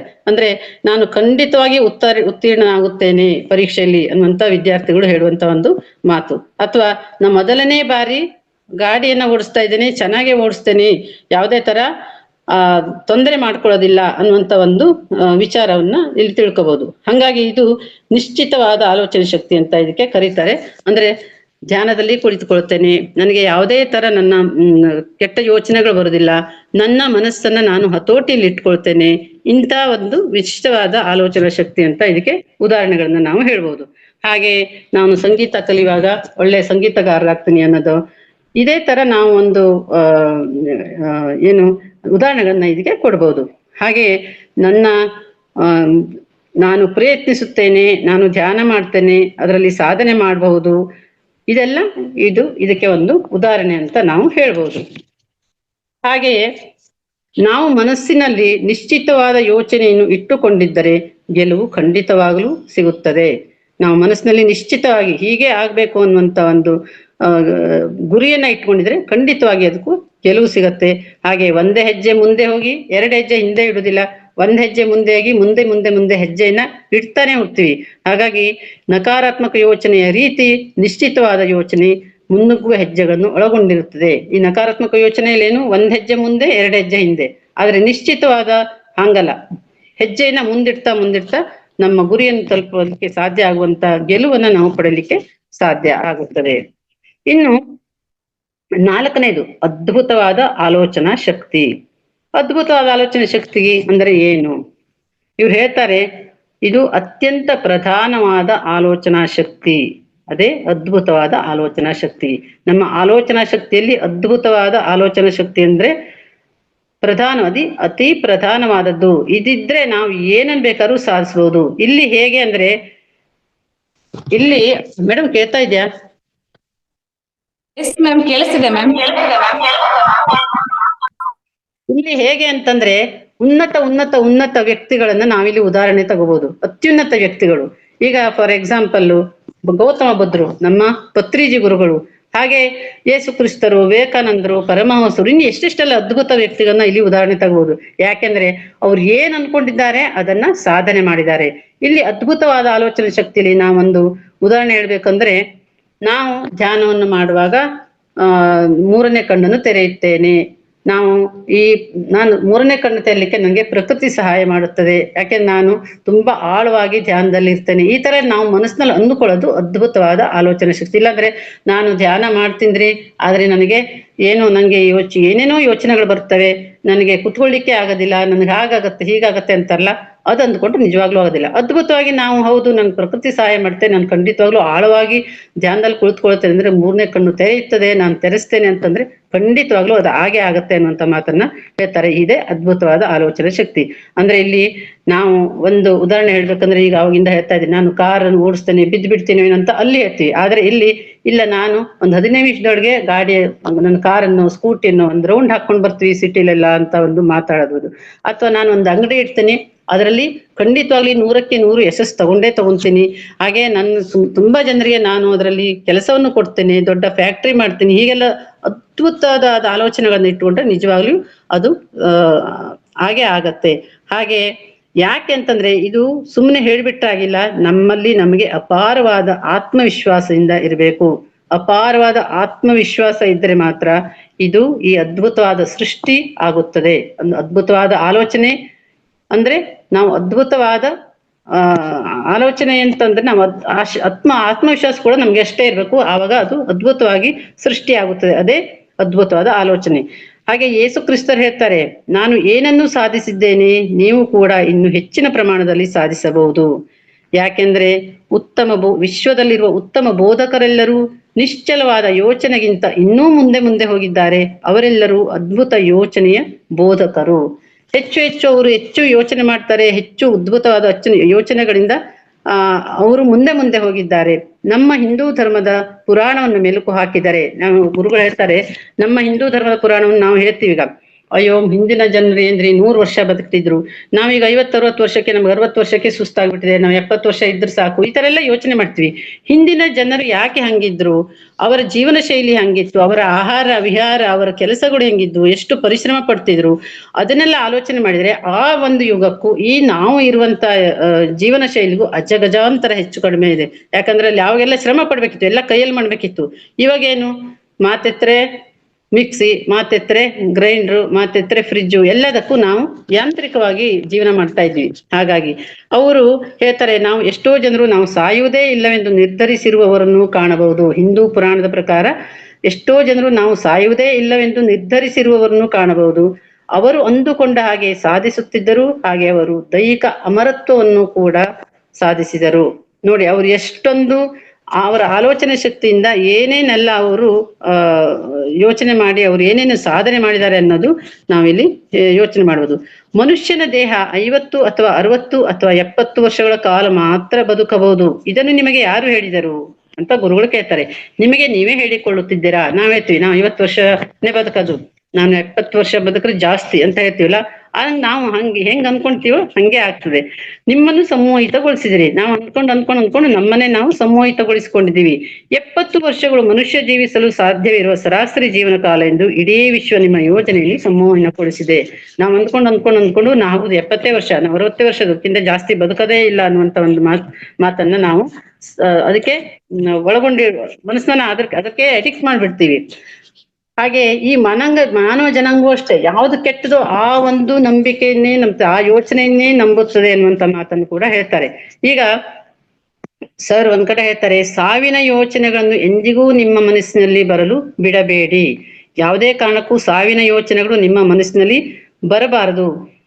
ಆಗ ನೀವು ಸಾಯಬೇಕಾಗುತ್ತದೆ. ನೀವು ಹೇಗೆ ಯೋಚಿಸ್ತೀರೋ ಹಾಗೆ ಆಗುತ್ತದೆ. ನಾವು ಸಾಯದೇ ಇಲ್ಲ, ನಾವು ಇನ್ನೂ ಹೆಚ್ಚು ಸಾಧನೆ ಮಾಡ್ಬೇಕು, ನಮಗೆ ಮರಣವೇ ಇಲ್ಲ ಅಂತ ಅನ್ಕೊಂಡ್ರೆ, ಎಷ್ಟೊಂದು ಪುಸ್ತಕ ಇದೆ ಅವ್ರದ್ದು, ಓದಿದ್ರೆ ನಾವ್ ಇನ್ನೂ ಜಾಸ್ತಿ ಓದ್ಲಿಕ್ಕೆ ಆಗೋದಿಲ್ಲ. ಎಷ್ಟೊಂದು ಲಕ್ಷಗಟ್ಟಲೆ ಪುಸ್ತಕ ಬರೆದಿದ್ದಾರೆ, ಓದಿದ್ದಾರೆ ಅವರು. ಅದನ್ನ ಅವ್ರು ಹೇಳ್ತಾರೆ, ನಾವು ಸಾಯ್ತೀವಿ ಅಂತಂದ್ರೆ ಸಾಯಲೇಬೇಕಾಗುತ್ತದೆ, ಸಾಯದಿಲ್ಲ ಅಂತ ನಾವು ಸಾಧನೆ ಮಾಡ್ತೇವೆ ಅಂದ್ರೆ ಸಾಧನೆಯನ್ನು ಮಾಡ್ತೇವೆ. ನೀವು ದೈಹಿಕವಾಗಿ ಅಮರರಾಗಬಹುದು, ಅದು ಅದ್ಭುತ ಯೋಚನೆಯ ಹೊಳೆಯನ್ನು ನಿರ್ವಹಿಸಿ ಹಾಗೂ ಅದನ್ನು ಕಾಪಾಡಿದರೆ ಮಾತ್ರ ಸಾಧ್ಯ. ನಾವು ಸುಮ್ನೆ ಹೇಳಿದಿಲ್ಲ, ಅದ್ಭುತ ಯೋಚನೆ ಹೊಳೆಯನ್ನೇ ಹರಿಸ್ಬೇಕು. ಅದ್ಭುತ ಯೋಚನೆ ಯಾವಾಗ್ಲೂ ಅದ್ಭುತ ಯೋಚನೆ ನಮ್ಮಲ್ಲಿ ಬರ್ತಾ ಇರ್ಬೇಕು. ನಾ ಸಾಧನೆ ಮಾಡ್ತೀನಿ ಅಂತ, ಹಾಗೆ ಮಾಡ್ತೀನಿ ಅಂತ ಮಾಡ್ಲಿಕ್ಕೆ ನಾವು ತಯಾರಾಗಿರ್ಬೇಕು. ಆವಾಗ ಮಾತ್ರ ನಾವು ದೈಹಿಕವಾಗಿ ಕೂಡ ಅಮರರಾಗ್ಬೋದು. ನೋಡಿ, ಈಗ ಎಷ್ಟೊಂದು ಯೋಚನೆಗಳು ಅಂದ್ರೆ ನಮ್ಮ ವಿವೇಕಾನಂದ್ರ ಇರ್ಬೋದು, ಪತ್ರಿ ಸರ್ ಇರ್ಬೋದು, ಬುದ್ಧರಿರ್ಬೋದು, ಎಲ್ಲರೂ ಶಂಕರಾಚಾರ್ಯ ಇರ್ಬೋದು, ಎಲ್ಲರೂ ಅವರು ಅಮರತ್ವವನ್ನು ಪಡೆದಿದ್ದಾರೆ. ಹೇಗೆ ಅವರು ಇವತ್ತು ನಮ್ಮಿಂದ ದೈಹಿಕವಾಗಿ ಮರೆ ಆಗಿರ್ಬೋದು, ಆದ್ರೆ ಅವರ ಒಂದು ಆದರ್ಶಗಳು, ಅವರ ತತ್ವಗಳು, ಅವರ ಒಂದು ಉಪದೇಶಗಳು ಇವತ್ತಿಗೂ ನಾವಿಲ್ಲಿ ಕೂತ್ಕೊಂಡಿದೀವಿ ಅಂದ್ರೆ ನಮ್ಮ ಪತ್ರಿ ಸರ್ ಅಂತ ಒಂದು ಪುಸ್ತಕವನ್ನು ಓದ್ಕೊಂಡು ಹೇಳ್ತೀವಲ್ಲ, ಅವರು ಅಷ್ಟು ಅನುಭವನ ಪಡೆದು ಬರೆದು ನಮ್ಗೆಲ್ಲ ತಿಳಿಸ್ಕೊಟ್ಟು ಹೋಗಿದ್ದಾರೆ. ಹಾಗಾಗಿ ಇದು ನಾವು ಸುಮ್ಮನೆ ತಮಾಷೆ ಅಲ್ಲ ಮಾಸ್ಟರ್, ಇದು ನಿಜವಾಗ್ಲೂ ನಾವು ನಮ್ಮ ಆಲೋಚನಾ ಶಕ್ತಿ ಎಷ್ಟು ಅದ್ಭುತವಾಗಿ ಇರ್ಬೇಕು ಅನ್ನೋದಕ್ಕೆ ಇದೆಲ್ಲ ಅವರು ಬರೆದಿರುವಂತಹದ್ದು. ಹಾಗಾಗಿ ಇಲ್ಲಿ 4 ವಿಧವಾದ ಆಲೋಚನಾ ಶಕ್ತಿಗಳು. ಅದರಲ್ಲಿ ಮೊದಲನೆಯದು ಘೋರವಾದ, ಮತ್ತೊಮ್ಮೆ ಸಂಕ್ಷಿಪ್ತವಾಗಿ ಹೇಳ್ಬೇಕಂದ್ರೆ, ಯಾಕಂದ್ರೆ ಅವು ಸ್ವಲ್ಪ ಕಟ್ಟಾಯ್ತು ಅಂದ್ರು. ಮೊದಲನೆಯದು ಘೋರವಾದ ಆಲೋಚನಾ ಶಕ್ತಿ, ಅಂದ್ರೆ ತುಂಬಾ ಕೆಟ್ಟದು, ನಾವು ಹಂಗಾಗದೇ ಇಲ್ಲ, ನನಗಿಂತ ಸಾಧ್ಯನೇ ಇಲ್ಲ ಅನ್ನುವಂತ ಒಂದು, ಅದನ್ನ ಯಾವ ಕಾರಣಕ್ಕೂ ನಾವು ಅದನ್ನ ಬರ್ಲಿಕ್ಕೆ ಬಿಡಬಾರ್ದು, ಆ ಯೋಚನೆ ಬರ್ಲಿಕ್ಕೆ ಬಿಡಬಾರ್ದು. ಎರಡನೇದು ನಕಾರಾತ್ಮಕ ಆಲೋಚನೆ ಅಂತಂದ್ರೆ ಅದು ಆಗ್ಬಹುದು, ಇರ್ಬಹುದು, ಆಗದೆ ಇರ್ಬಹುದು, ಆಗ್ಬಹುದು, ಈ ತರ 50-50, ಅದು ಅರ್ಧ ಭಾಗದಷ್ಟು ಅಂತೀವಲ್ಲ ಹಾಗೆ. ಮೂರನೇದು ನಿಶ್ಚಿತವಾದ ಆಲೋಚನೆ, ನಾನು ಆಗ್ತೀನಿ, ನಾನು ಚೆನ್ನಾಗ್ ಮಾಡ್ತೀನಿ, ನಾನು ಚೆನ್ನಾಗಿ ಕೆಲಸ ಮಾಡ್ತೀನಿ, ನಾನು ಅದನ್ನ ಮುಂದುವರಿತೀನಿ ಅಂತಾರಲ್ಲ, ಅದು ಕೂಡ ಒಳ್ಳೇದು. ಹಾಗೆ 4ನೇದು ಉತ್ತಮವಾದ ಹಾಗೂ ಉನ್ನತವಾದ ಅದ್ಭುತವಾದ ಆಲೋಚನಾ ಶಕ್ತಿ. ಇದರಲ್ಲಿ ಪ್ರತಿಯೊಂದು ನಾವು ಅದ್ಭುತವಾಗಿ ಆಲೋಚನೆ ಮಾಡಿದ್ರೆ ಅದ್ಭುತವಾದ ಒಂದು ಗೆಲುವನ್ನೇ ಕಾಣ್ತೀವಿ, ಯಶಸ್ಸನ್ನೇ ಕಾಣ್ತೀವಿ ಅನ್ನೋದಕ್ಕೆ ಇದೊಂದು ಸಾಕ್ಷಿ. ಹಾಗೆ ನಮ್ಮ ಗುರುಗಳು ಹೇಳ್ತಾರೆ, ನೀವು ಮಾರುಕಟ್ಟೆಯಲ್ಲಿ ತರಕಾರಿಗಳನ್ನು ಹೇಗೆ ಆರಿಸಿಕೊಳ್ಳುತ್ತೀರೋ ಆಲೋಚನಾ ಶೈಲಿಯನ್ನು ಹಾಗೆಯೇ ಆರಿಸಿಕೊಳ್ಳಬೇಕು. ನಾವು ತರಕಾರಿ ಏನ್ ಮಾಡ್ತೀವಿ, ಕೆಟ್ಟದ್ದು ಬಿಟ್ಟು ಬರ್ತೀವಿ, ಒಳ್ಳೇದ್ ಮಾತ್ರ ಮನೆಗೆ ತಂದು ಅದನ್ನೇ ಅಡಿಗೆ ಮಾಡ್ತೀವಿ. ಹಾಗೆ ನೀವು ಅಡಿಗೆ ಮಾಡಿ ತಿಂತೀರಿ, ಹೌದಾ? ನೀವು ಯಾವ ತರಕಾರಿಯನ್ನು ಮಾರುಕಟ್ಟೆಯಲ್ಲಿ ಕೊಳ್ಳುತ್ತೀರೋ ಆ ತರಕಾರಿಯನ್ನೇ ಅಡಿಗೆ ಮಾಡಬೇಕು ಹಾಗೂ ಅದನ್ನೇ ತಿನ್ನಬೇಕು. ಅಂದ್ರೆ ನಾವು ಏನು ಒಳ್ಳೆ ತರಕಾರಿ ತಂದು ಅಡಿಗೆ ಮಾಡಿ ತಿಂತೀವಲ್ಲ, ಹಾಗೆ ನಮ್ಮ ಆಲೋಚನೆ ಕೂಡ ಅಷ್ಟು ಅದ್ಭುತವಾಗಿರ್ಬೇಕು, ಅಷ್ಟು ಚೆನ್ನಾಗಿರ್ಬೇಕು, ಅದನ್ನೇ ನಾವು ಮುಂದುವರ್ಸ್ಕೊಂಡು ಹೋಗ್ಬೇಕು ಅಂತ ಹೇಳ್ತಾರೆ. ಹಾಗೆ ನಾವು ಅದ್ಭುತ ಆಲೋಚನೆಯನ್ನು ಅಭ್ಯಾಸ ಮಾಡಬೇಕು. ನಾವು ಹೇಗೆ ಸಂಗೀತ ಅಭ್ಯಾಸ ಮಾಡುತ್ತೇವೆಯೋ ಹಾಗೆಯೇ ನಾವು ಅದ್ಭುತವಾದ ಆಲೋಚನಾ ಶಕ್ತಿಯಲ್ಲಿ ಉತ್ತಮರಾಗಬೇಕು. ನಾವು ಆಟಗಾರರಾಗಬೇಕು ಅಥವಾ ಸಂಗೀತಗಾರರಾಗಬೇಕು, ಬೋಧಕರಾಗಬೇಕು, ಹೀಗೆಲ್ಲ ನಾವು ಅನ್ಕೊಂತೀವಲ್ಲ, ಅದು ಅದ್ಭುತ. ಹಾಗೆ ನಾವು ಹೇಳ್ಕೊಂಡ್ರಾಗಿಲ್ಲ. ಆ ಉತ್ತಮ ಅತ್ಯುನ್ನತವಾದ ಆಲೋಚನಾ ಶಕ್ತಿ ಇರಬೇಕು. ಅದನ್ನ ನಾವು ಮುಂದುವರ್ಸ್ಕೊಂಡು ಹೋಗ್ಲಿಕ್ಕೆ ಅಷ್ಟು ಪ್ರಬಲವಾದ ಇಚ್ಛೆ ಇರಬೇಕು, ಗುರಿ ಇರಬೇಕು. ಅದನ್ನ ಹಾಗೆ ಸಾಧನೆ ಮಾಡಬೇಕು ಅಂತ ಹೇಳ್ತಾರೆ. ಗುರುಗಳು ಹೇಳ್ತಾರೆ, 20 ಅಥವಾ 30 ವರ್ಷಗಳ ಹಿಂದೆ ನಾನು ವ್ಯಕ್ತಿಗತವಾಗಿ ನಿರ್ಧಾರ ಮಾಡಿದೆ. ಏನಂತ ಹೇಳ್ತಾರೆ ಅಂದ್ರೆ ಅವರು, ನಾನು ಇಡೀ ವಿಶ್ವದಲ್ಲಿ ಬದಲಾವಣೆಯನ್ನು ಮಾಡಬೇಕು, ಇಡೀ ವಿಶ್ವಕ್ಕೆ ಧ್ಯಾನದ ವಿಜ್ಞಾನ ಹಾಗೂ ಸುಖವಾದ ಜೀವನವನ್ನು ಇಡೀ ವಿಶ್ವಕ್ಕೆ ಸಾರಬೇಕು ಅಂತ ಅನ್ಕೊಂಡಿದ್ರಂತೆ. ಆಮೇಲೆ ಮುಂದೆ ಹೇಳ್ತಾರೆ, ಹಾಗೂ ನನ್ನ ಜೀವನದಲ್ಲಿ ಏನಾಯಿತು, ನಾನು ಏನು ನಿರ್ಧಾರ ಮಾಡಿದೆನೋ, ನಾನು ಏನು ಮುಕ್ತಾಯಗೊಳಿಸಿದೆನೋ ಅದಾಗೆ ಅದು ಪ್ರಕಟಗೊಂಡವು. ನೋಡಿ, ಅವ್ರು ಅನ್ಕೊಂಡಿದ್ರು, ಈಗಲೂ ಅದು ನಡೀತಾ ಇದೆ. ಯಾಕಂದ್ರೆ ಅವರ ಒಂದು ಆಲೋಚನಾ ಶಕ್ತಿ ಏನಿತ್ತು, ಎಲ್ಲರೂ ಪ್ರತಿಯೊಂದು ಮನೆಯಲ್ಲಿ ಪ್ರತಿಯೊಬ್ಬರೂ ಧ್ಯಾನಿಗಳಾಗಬೇಕು, ಪ್ರತಿ ಮನೆಯೂ ಧ್ಯಾನ ಮಂದಿರವಾಗಬೇಕು. ಹಾಗೆ ಪ್ರತಿ ಮನೆಯಲ್ಲೂ ಧ್ಯಾನ, ಸತ್ಸಂಗ, ಸ್ವಾಧ್ಯಾಯ ನಡೀತಾ ಇರಬೇಕು. ಪಿರಮಿಡ್ ಆಗ್ಬೇಕು, ಧ್ಯಾನ ಜಗತ್ತಾಗ್ಬೇಕು, ಸಸ್ಯಾಹಾರಿ ಜಗತ್ತಾಗ್ಬೇಕು, ಪಿರಮಿಡ್ ಜಗತ್ತಾಗ್ಬೇಕು. ಈ ತರ ಎಷ್ಟೊಂದು ಕನಸನ್ನು ಕಂಡಿದ್ರಲ್ಲ, ಅದೆಲ್ಲ ಸಾಕಾರಗೊಳಿಸ್ತಾ ಇದ್ದಾರೆ ಅವರೇ ಒಂದು ಅದ್ಭುತವಾದ ಶಕ್ತಿಯಿಂದ. ಅದೆಲ್ಲ ನಡೀತಾ ಇದೆ. ಹಾಗೆ ಅವ್ರು ಹೇಳ್ತಾರೆ, ಅದೇ ಪ್ರಕಟಗೊಂಡು, ಅಂದ್ರೆ ನಮ್ಮ ಆಲೋಚನೆ ಇದ್ದು ನಾವು ಹೇಗೆ ಮಾಡ್ತೀವೋ ಅದಾಗೆ ಅದೇ ಅಂದ್ರೆ ಇಲ್ಲಿ ನಾವು ಏನ್ ಆಲೋಚನೆ ಮಾಡ್ತೀವೋ ಅದು ಹಾಗೆ ಆಗತ್ತೆ ಅನ್ನುವಂತ ಮಾತನ್ನು ಅವರು ಹೇಳ್ತಾರೆ. ಈಗ ಲಕ್ಷಾಂತರ ಜನ ಧ್ಯಾನಿಗಳಾಗಿದ್ದಾರೆ. ಲಕ್ಷಾಂತರ ಜನ ತಮ್ಮನ್ನು ತಾವು ವೈದ್ಯರಿಂದ ಮುಕ್ತಗೊಳಿಸಿದ್ದಾರೆ, ಔಷಧಿಗಳಿಂದ ಮುಕ್ತರಾಗಿದ್ದಾರೆ. ಲಕ್ಷಾಂತರ ಜನ ತಮ್ಮ 3ನೆಯ ಕಣ್ಣನ್ನು ತೆರೆದಿದ್ದಾರೆ. ಲಕ್ಷಾಂತರ ಜನ ತಮ್ಮ ಹಿಂದಿನ ಜೀವನವನ್ನು ತಾವೇ ಕಂಡುಕೊಂಡಿದ್ದಾರೆ. ಇವೆಲ್ಲವೂ ಹೇಗೆ ಸಾಧ್ಯವಾಯಿತು? ಒಬ್ಬ ಮನುಷ್ಯನ ಆಲೋಚನಾ ಶಕ್ತಿ, ಒಬ್ಬ ಮನುಷ್ಯನ ಇಚ್ಛಾಶಕ್ತಿ ಹಾಗೂ ಒಬ್ಬ ಮನುಷ್ಯನ ಅದ್ಭುತ ಆಲೋಚನೆಯಿಂದ ಮಾತ್ರ ಸಾಧ್ಯವಾಯಿತು. ಈಗ ನೋಡಿ, ನಾವು ಯಾರು ಇದ್ದೇ ಇಲ್ಲ. ಗುರುಗಳು ಇಷ್ಟೊಂದು ಪತ್ರಿಕೆಗಳು ಇಷ್ಟೊಂದು ಅವ್ರ ಒಂದು ಕನಸು ನನಸಾಗ್ತಾ ಇದೆ ಅಂದ್ರೆ ಎಷ್ಟೆಷ್ಟು ಜನರು, ಕೆಲವರು ಬರ್ತಾ ಇಲ್ಲ, ಆದ್ರೆ ಅವ್ರಿಗಿನ್ನೂ ಟೈಮ್ ಬಂದಿಲ್ಲ. ಬರ್ತಾರೆ ನಿಧಾನಕ್ಕೆ ಎಲ್ಲರೂ ಬರ್ತಾರೆ. ಇಡೀ ಜಗತ್ತೇ ಧ್ಯಾನಮಯ ಜಗತ್ತಾಗ್ತಾ ಇದೆ. ಈಗ ಎಷ್ಟೋ ಜನ ಹೇಳ್ತಾರೆ, ಈಗ ಅನುಭವಗಳಲ್ಲಿ ಹೇಳ್ತಾರೆ, ನನಗೆ ಇಂಥ ಕಾಯಿಲೆ ಬಂತು, ನಂಗೆ ಇಂಥ ಕಾಯಿಲೆ. ನಾವು ಕೂಡ ಯಾವುದೋ ಒಂದು ಕಾರಣ ಇಟ್ಕೊಂಡೇ ಧ್ಯಾನಕ್ಕೆ ಬಂದಿರ್ತೀವಿ. ಈ ಕಾಯಿಲೆ ಇತ್ತು, ನನಗೆ ಇಂಥ ಸಮಸ್ಯೆ ಇತ್ತು, ಧ್ಯಾನಕ್ಕೆ ಬಂದೆ, ಧ್ಯಾನದಿಂದ ನಿವಾರಣೆ ಮಾಡ್ಕೊಂಡೆ, ನನಗೆ 3ನೇ ಕಣ್ಣು ಓಪನ್ ಆಯ್ತು.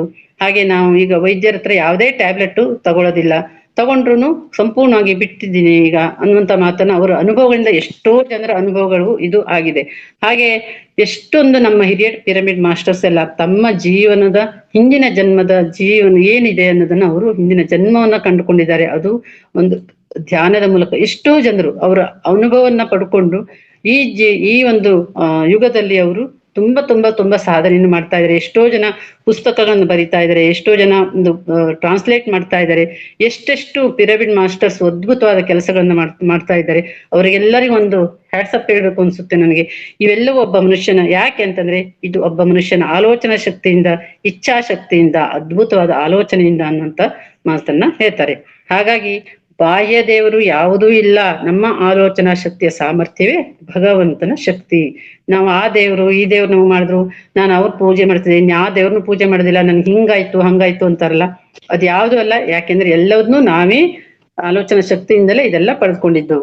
ಇದು ಒಂದು ನಾಟಕ ರಂಗ. ಯಾಕಂದ್ರೆ ಜೀವನವೇ ಒಂದು ನಾಟಕ ರಂಗ. ಇಲ್ಲಿ ಏನು, ನಾವೇ ಸೃಷ್ಟಿಕರ್ತರು, ಅಂದ್ರೆ ನಾವೇ ಪಾತ್ರಧಾರಿಗಳು, ನಾವೇ ನಿರ್ಮಾಪಕರು, ಹಾಗೆ ನಾವೇ ನಿರ್ದೇಶಕರು. ನಾವೇ ನಮ್ಮ ಆಲೋಚನಾ ಶಕ್ತಿ, ಇಚ್ಛಾಶಕ್ತಿಯ ಸಾಕ್ಷಿಗಳು. ಇಚ್ಛಾಶಕ್ತಿಯ ಶೈಲಿ ಹೇಗಿರುತ್ತದೆಯೋ ಅದರಿಂದಾಗುವ ಸೌಲಭ್ಯಗಳನ್ನು ನಾವೇ ಅನುಭವಿಸುತ್ತೇವೆ. ಹಾಗೆ ನಾವು ಏನೇ ಆದ್ರೂ, ಒಳ್ಳೇದಾದ್ರೂ ಕೆಟ್ಟದಾದ್ರೂ ನಾವೇ ಅನುಭವಿಸ್ತೀವಲ್ಲ. ಈಗ ಒಳ್ಳೆಯ ಒಂದು ನಮಗ್ ಚೆನ್ನಾಗಾಯ್ತು ಧ್ಯಾನದಿಂದ, ಅಥವಾ ನಾವು ಜ್ಞಾನ ಸಿಕ್ತು, ನಮ್ಗೆ ಒಳ್ಳೊಳ್ಳೇದಾಯ್ತು ಅಂತಂದ್ರೆ ನಾವು ಆಗ್ತೀವಿ, ನಾವು ಸೌಲಭ್ಯಗಳನ್ನು ನಾವೇ ಪಡ್ಕೊಂತೀವಲ್ಲ. ಈಗ ಉದಾಹರಣೆಗೆ ಹೇಳ್ಬೇಕಂದ್ರೆ, ನಮ್ಮ ಮಹೋತ್ತರ ಫೌಂಡೇಶನ್ ರಂಗನಾಥ ಗುರುಗಳು ಎಷ್ಟು ಅವರು ಜ್ಞಾನ ನೀಡ್ತಾ ಇದ್ದಾರೆ ಅಂದ್ರೆ ಅದು ಫ್ರೀ ಆಗಿ. ನಿಜವಾಗ್ಲೂ ನಾವೆಲ್ಲ ಧನ್ಯರು. ಆ ಗುರುಗಳಿಗೆ ಇಲ್ಲಿಂದನೇ ನಾನು ಕೈ ಮುಗಿದು ಶಿರಸಾಷ್ಟಾಂಗ ನಮಸ್ಕಾರ ಮಾಡ್ಬೇಕು. ಯಾಕಂದ್ರೆ ಎಷ್ಟೊಂದು ಬರೇ ಧ್ಯಾನ, ಸಜ್ಜನ ಸಾಂಗತ್ಯ, ಸ್ವಾಧ್ಯಾಯ ಅಷ್ಟೇ ಅಲ್ಲ, ಅವರು ಒಂದು ಸಮಗ್ರ ಜೀವನ ಶೈಲಿ ಅಂತ ಮಾಡಿ ಎಷ್ಟೊಂದು ಥೆರಪಿಗಳನ್ನು ಕೊಡಿಸ್ತಾ ಇದ್ದಾರೆ, ಹೊರಗಡೆಯಿಂದ ಕರೆಸಿ ಕೊಡ್ತಾ ಇದ್ದಾರೆ. ಅವರು ಹೇಳ್ತಾ ಇದ್ದಾರೆ, ಮುದ್ರೆಗಳನ್ನ ಹೇಳ್ತಾ ಇದ್ದಾರೆ, ಮೂತ್ರ ಚಿಕಿತ್ಸೆಗಳನ್ನು ಮಾಡಿಸ್ತಾ ಇದ್ದಾರೆ. ಹಾಗೆ ಒಂದು ಅಗ್ನಿ ಹೋತ್ರ ಇರ್ಬೋದು, ಇನ್ನು ಅದು ಮನೆಮದ್ದು ಇರ್ಬೋದು, ಎಷ್ಟೊಂದು ಮರ್ಮ ಥೆರಪಿ, ಎಷ್ಟೊಂದು ಸೌಲಭ್ಯಗಳನ್ನು ನಮಗೆ ಮಾಡಿಕೊಡ್ತಾ ಇದ್ದಾರೆ. ಆದ್ರೆ ನಾವು ಅದನ್ನ ಉಪಯೋಗ ತಗೊಳ್ಳೋದ್ರಲ್ಲಿ ಸ್ವಲ್ಪ ಹಿಂದೆ ಅರಿತಾ ಇದ್ದೀವಿ ಅಂತ ನಮಗೆ ಅನಿಸ್ತಾ ಇದೆ. ಅದನ್ನೆಲ್ಲ ನಾವು ಮುಂದೆ ಸಾಗ್ಬೇಕು. ಹಾಗಾಗಿ ನಾವು ಬರೇ ಧ್ಯಾನ, ಸ್ವಾಧ್ಯಾಯ, ಸತ್ಸಂಗ ಜೊತೆಗೆ ಅದನ್ನು ಕೂಡ ಅವ್ರು ಕೊಡ್ತಾ ಇರೋದಕ್ಕೆ ನಾವು ಧನ್ಯತೆಯನ್ನು ಅವರಿಗೆ ಹೇಳಲೇಬೇಕು. ಹಾಗೆ ನಮ್ಮ ಆಲೋಚನೆಗಳನ್ನು ನಾವೇ ನಿರ್ಧರಿಸಬೇಕು. ನಮ್ಮ ಆಲೋಚನೆಗಳ ಸೌಲಭ್ಯಗಳನ್ನು ನಾವೇ ಅನುಭವಿಸ್ತೇವೆ. ಏನಾದ್ರೂ ಒಳ್ಳೇದಾದ್ರೂ ಕೆಟ್ಟದಾದ್ರೂ ನಾವೇ ಅದನ್ನ ಸೌಲಭ್ಯಗಳನ್ನು ಅನುಭವಿಸ್ತೇವೆ. ಬೇರೆ ಯಾರು ನಮ್ಮ ಸೃಷ್ಟಿಕರ್ತಲ್ಲ. ನಮಗಾಗಿ ಯಾರು ಚಿಂತೆ ಮಾಡೋದಿಲ್ಲ. ನಾವು ಯಾರಿಗಾಗಿ ಚಿಂತೆ ಮಾಡುವ ಅವಶ್ಯಕತೆ ಇಲ್ಲಿ ಇಲ್ಲ. ಹಾಗೆ ಗುರುಗಳು ಹೇಳ್ತಾರೆ, ನಾವು ಅದ್ಭುತ ಆಲೋಚನೆಯ ಯುದ್ಧ ರಂಗವನ್ನು ಪ್ರವೇಶಿಸಬೇಕು. ನಾವು ಅದ್ಭುತ ಆಲೋಚನೆಯ ಯುದ್ಧ ರಂಗವನ್ನು ಪ್ರವೇಶಿಸಬೇಕು. ನಾವು ಏನನ್ನು ಸಾಧಿಸಬೇಕು ಅದನ್ನು ಸಾಧಿಸಲು ಸಾಧ್ಯ. ಅಂದ್ರೆ ಈ ಧ್ಯಾನಮಯ ಜಗತ್ತನ್ನೊಂದು ಯುದ್ಧ ರಂಗ ಆಗಿದೆ. ಆ ಯುದ್ಧ ರಂಗದಲ್ಲಿ ನಾವು ಇದು ಕಷ್ಟನ ಸುಖನ ಏನೇ ಬಂದ್ರು ಅದನ್ನ ಜಯಿಸ್ಬೇಕು. ಯಾವುದೇ ಬಂದ್ರು ಅದನ್ನ ಒಪ್ಪಿಕೊಂಡು ಅದನ್ನ ಮುನ್ನಡೆಸ್ಕೊಂಡು ಹೋಗ್ಬೇಕು. ಹಾಗೆ ಆ ಯುದ್ಧ ರಂಗದಲ್ಲಿ ನಾವು ಗೆಲುವನ್ನು ಸಾಧಿಸಬೇಕು ಅನ್ನುವಂತ ಮಾತನ್ನ ಹೇಳ್ತಾರೆ ಇಲ್ಲಿ. ಆದ್ದರಿಂದ ನನ್ನ ಪ್ರೀತಿಯ ಸ್ನೇಹಿತರೆ, ಗುರುಗಳು ಯಾವಾಗ್ಲೂ ಗುರುಗಳು ಹೇಳ್ತಾರಲ್ಲ, my dear masters, my dear friends and my dear God's ಅಂತ. ಹಾಗೆ ಇಲ್ಲಿ ಹೇಳ್ತಾರೆ, ನನ್ನ ಪ್ರೀತಿಯ ಬೋಧಕರೇ, ನನ್ನ ಪ್ರೀತಿಯ ದೇವರುಗಳೇ ಹಾಗೂ ಇಡೀ ವಿಶ್ವದ ಸೃಷ್ಟಿಕರ್ತರೆ, ನಮ್ಮ ವಿಶ್ವ ನಮ್ಮ ಮನಸ್ಸು, ನಮ್ಮ ಮನಸ್ಸೇ ನಮ್ಮ ವಿಶ್ವ. ನಾವು ನಮ್ಮ ಸ್ವಂತ ಆಲೋಚನೆಗಳಿಂದ ನಮ್ಮ ಸ್ವಂತ ಜೀವನವನ್ನು ಸೃಷ್ಟಿಸಿಕೊಳ್ಳುತ್ತೇವೆ ಅನ್ನೋ ಮಾತನ್ನು ಹೇಳ್ತಾರೆ. ಇನ್ನು ಈ ಆಲೋಚನೆಯ ಅದ್ಭುತ ಆಲೋಚನೆಯ ಹೇಗಿರುತ್ತೆ, ನಿಮ್ಮ ಆಲೋಚನೆಗೆ ತಕ್ಕಾಗಿ ನಾವು ಹೇಗೆ ಅದನ್ನ ಸಾಕಾರಗೊಳಿಸ್ಕೊಳ್ತೀವಿ ಅನ್ನೋದಕ್ಕೆ ಒಂದು ಉದಾಹರಣೆ ಏನಂತಂದ್ರೆ, ಈಗ ಥಾಮಸ್ ಆಲ್ವಾಸ್ ಎಡಿಸನ್ ಅನ್ನೋರು ಏನ್ ಮಾಡಿದ್ರು, ಅವರ ಒಂದೇ ಒಂದು ಅದ್ಭುತವಾದ ಆಲೋಚನಾ ಶಕ್ತಿಯಿಂದ ಎಲೆಕ್ಟ್ರಿಕ್ ಬಲ್ಬ್ ಸೃಷ್ಟಿ ಆಯ್ತು. ಹೌದಾ? ಎಲೆಕ್ಟ್ರಿಕ್ ಬಲ್ಬ್ ಇದ್ದಲ್ಲ, ಅವಾಗೆಲ್ಲ ಚಿಮ್ನಿ ದೀಪಗಳು, ಎಣ್ಣೆ ದೀಪಗಳು ಇದ್ವು. ಅವರೊಂದು ಅದ್ಭುತ ಆಲೋಚನಾ ಶಕ್ತಿಯಿಂದ ಆ ದೀಪ ಸೃಷ್ಟಿ ಆಯ್ತು ಅಂತ ಹೇಳ್ಬೋದು. ಇನ್ನು ಅಲೆಕ್ಸಾಂಡರ್ ಗ್ರಾಮ್ ಬೆಲ್ ಅನ್ನುವಂಥವರು ದೂರದಿಂದ ಇರುವಂತ ವ್ಯಕ್ತಿ ಜೊತೆ ಹೇಗೆ ಮಾತನಾಡ್ಬೇಕು ಕುಳಿತಲ್ಲಿ ಅನ್ನುವಂತ ಅವರ ಒಂದು ಅದ್ಭುತವಾದ ಆಲೋಚನಾ ಶಕ್ತಿಯಿಂದ ದೂರವಾಣಿ ಬಂತು.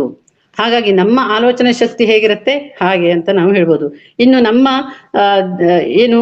ದೇಶದ ಸಚಿನ್ ತೆಂಡೂಲ್ಕರ್, ಮಾಸ್ಟರ್ ಬ್ಲಾಸ್ಟರ್ ಅಂತಂತ ಹೇಳ್ತಾರಲ್ಲ, ಸಚಿನ್ ತೆಂಡೂಲ್ಕರ್ ಎಷ್ಟು ಅದ್ಭುತವಾದ ಅವ್ರ ಆಲೋಚನೆಯಿಂದ ಅವ್ರು ಯಶಸ್ಸನ್ನು ಕಂಡ್ರು. ಒಂದ್ಸಲ ಅವ್ರಿಗೆ ಪತ್ರಕರ್ತರು ಕೇಳ್ತಾರಂತೆ, ಈಗ ನಿಮ್ಮ ಯಶಸ್ಸಿನ ಗುಟ್ಟೇನು? ನೀವು ಯಾವಾಗ್ಲೂ ಯಶಸ್ಸನ್ನು ಕಾಣ್ತೀರಿ, ನಿಮ್ಮನ್ನು ನೋಡಿ ಎಲ್ಲರೂ ನಿಮ್ಮ ಹಾಗೆ ಆಗ್ಬೇಕು ಅಂತಾರೆ, ನಿಮ್ಮ ಯಶಸ್ಸಿನ ಗುಟ್ಟೇನು ಅಂತ ಕೇಳಿದಾಗ ಸಚಿನ್ ತೆಂಡೂಲ್ಕರ್ ಹೇಳ್ತಾರಂತೆ, ನಾನು ಯಾವಾಗ್ಲೂ ಆಟಕ್ಕೆ ಹೋಗುವ ಮುನ್ನ ಒಂದು ಪ್ರಶಾಂತವಾದ ಸ್ಥಳದಲ್ಲಿ ಒಂದು ಸ್ವಲ್ಪ ಹೊತ್ತು ಕುಳಿತು ಸಮಾಧಾನವಾಗಿ ನನ್ನ ಒಂದು ಆಟಗಾರರನ್ನ ಅಥವಾ ನಾವು ಆಟ ಆಡುವಂತ ಪ್ಲೇ ಗ್ರೌಂಡ್, ಆಟದ ಮೈದಾನ, ಫೀಲ್ಡ್ ಅಂತಾರಲ್ಲ, ಅದನ್ನ ಮತ್ತು ನನ್ನ ಆಟವನ್ನ ನಾ ಹೀಗೆ ಆಡ್ತಾ ಇದ್ದೀನಿ ಅಂತ ಟೋಟಲ್ ಒಂದು ವಿಜುವಲೈಸೇಷನ್ ಮಾಡ್ತೀನಿ ನಾನು ಕೆಲವು ಹೊತ್ತು ಸಮಾಧಾನದಿಂದ, ಪ್ರಶಾಂತ ಚಿತ್ತದಿಂದ ಅಂತ ಹೇಳ್ತಾರಂತೆ.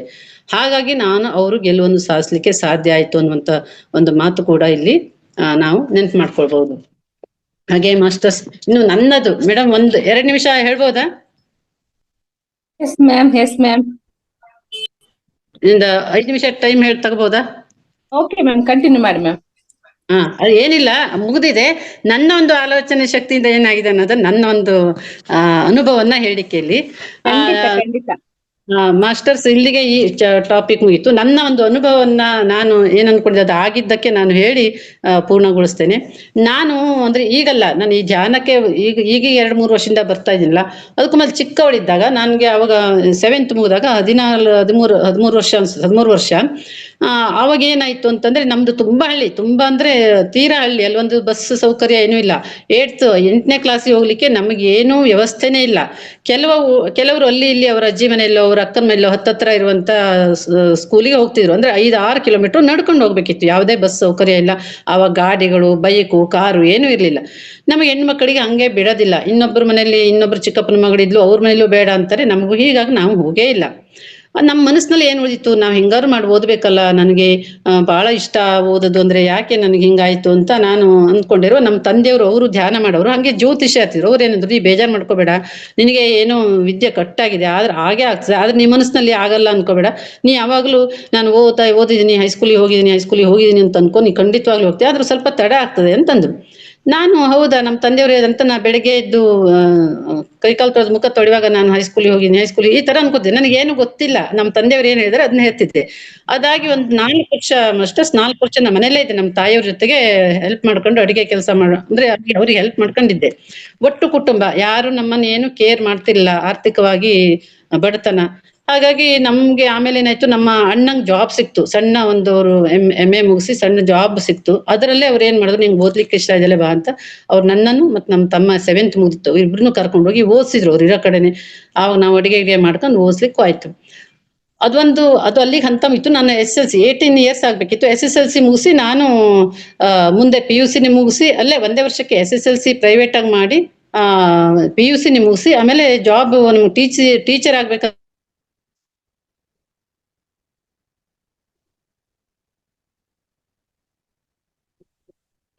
ಚಿತ್ರದುರ್ಗದ ನಾನು ನರ್ಸಿಂಗ್ ಡಿಪಾರ್ಟ್ಮೆಂಟ್ ಅಲ್ಲಿ 30 ವರ್ಷ ಸೇವೆ ಮಾಡಿದೆ, 20 ವರ್ಷ ಸೇವೆ ಮಾಡಿದೆ.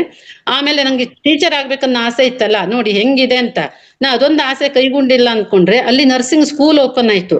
ಆವಾಗ ಮತ್ತೆ 2 ವರ್ಷ ನಾನು ಬೆಂಗಳೂರಿಗೆ ಹೋಗಿ 2 ವರ್ಷ BSc ನರ್ಸಿಂಗ್ ಅಂತ ಮಾಡ್ಕೊಂಡು ಆ ಊರಲ್ಲೇ ಅದೇ ಶಾಲೆಯಲ್ಲಿ 10 ವರ್ಷ ಟೀಚರ್ ಆಗಿ ಡ್ಯೂಟಿ ಮಾಡಿದೆ. ಇದು ಒಂದು ನಾವು ಹೇಗೆ ಆಲೋಚನಾ ಶಕ್ತಿ, ನಾನೇನ್ ಧ್ಯಾನ ಮಾಡ್ತಿದ್ದಿಲ್ಲ ಅವಾಗ, ನಮ್ಮ ಆಲೋಚನೆ ಹಂಗಿತ್ತು, ಸುದೃಢವಾಗಿತ್ತು ಅಂತ ಅನ್ಸುತ್ತೆ. ಇಷ್ಟು ಹೇಳಿ ನಾನು ಹಂಗಾಗಿ ಅದ್ಭುತ ಆಲೋಚನೆಯನ್ನ ಮಾಡೋಣ, ನಮ್ಮ ಒಂದು ಆಸೆಯನ್ನ ನಾವು ಏನು ಒಳ್ಳೆ ಆಸೆಯನ್ನ ನಾವು ನಿರ್ವಹಿಸ್ಕೊಳ್ಳೋಣ ಅಂತ ಹೇಳ್ತಾ ಇಲ್ಲಿಯವರೆಗೆ ಅವಕಾಶ ಕೊಟ್ಟಿದ್ದಕ್ಕಾಗಿ ಮಾವತಾರ್ ಫೌಂಡೇಶನ್ನ ಎಲ್ಲ ಸದಸ್ಯರಿಗೂ, ನನ್ನ ಗುರುಗಳಿಗೂ, ರಂಗನಾಥ್ ಗುರುಗಳಿಗೂ, ಗೀತಾ ಮೇಡಮ್ಗೂ, ಹಾಗೆ ಇಲ್ಲಿ ನೆರೆದಿರುವಂತ ಜ್ಯೋತಿ ಮೇಡಮ್ಗೂ, ಎಲ್ಲಾ ಧ್ಯಾನ ಬಂಧುಗಳಿಗೂ ನನ್ನ ಅನಂತ ವಂದನೆಗಳು. ಏನಾದ್ರು ತಪ್ಪಿದ್ರೆ ತಿದ್ದುಕೊಡಿ, ಯಾಕಂದ್ರೆ ಕೆಲವು ಟೆಕ್ನಿಕಲ್ ಪ್ರಾಬ್ಲಮ್ ಆಯ್ತು ಅನ್ಸುತ್ತೆ. Thank you madam.